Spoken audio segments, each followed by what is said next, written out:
Zalanut, Samenta, Mappina, Zandraglia. Quando una lingua è nobile, solenne, aristocratica come la lingua napoletana, anche nel turpiloquio, anche in dei male parole, esprime tutta la sua grandezza e ve lo spiego.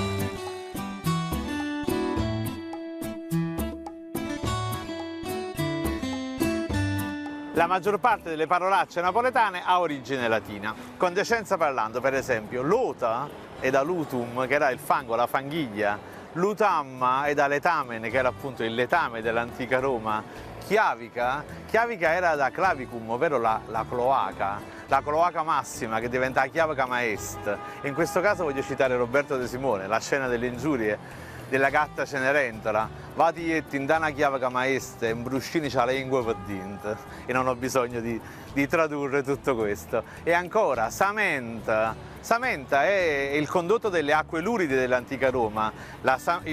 Dall'isola di Samo veniva la terracotta, donde gli oggetti in terracotta erano detti appunto samentum, ed ecco perché Samenta. Mappina, secondo Quintiliano, era il panno che i convitati ad un banchetto dovevano portare per studiarsi humus. Ma molte parolacce sono anche greche, per esempio Zalanut è da Selene, che significa luna. Un Zalanut c'ha sempre la testa nella luna, si è inselenito. Zellus, che è da Zilos, che significa appunto pelato. Cantaro, che in greco era la coppa. Su Pucchiacca, che è Piurchia Costa, la Valle di Fuoco, e Cazzo, che è da Acazion, l'albero della nave, ci siamo già dilungati.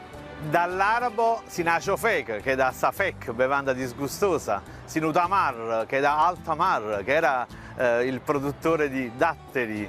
Dall'arabo è anche la Waddara, sa quel pantalone che i musulmani hanno col cavallo bassissimo fino alle ginocchia, che chiamano Waddara, e in napoletano diventa Awaller.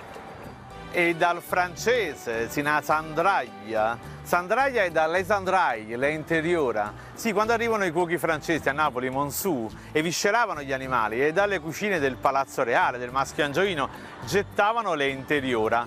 Le donne povere napoletane dei quartieri spagnoli accorrevano per prendere questi pezzi, e le Sandraglie ovviamente ne presero anche il nome e diventarono le Zandraglie.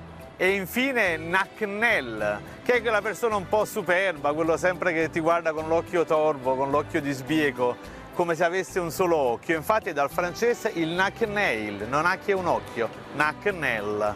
E infine ovviamente una delle più diffuse parolacce napoletane, strunz, che ha forse un'etimologia latina, estrusum, quindi una massa pressata contro un foro, oppure dal tedesco Strunz, che significa appunto sterco. Ah, latino o tedesco, saperlo, sempre strunze.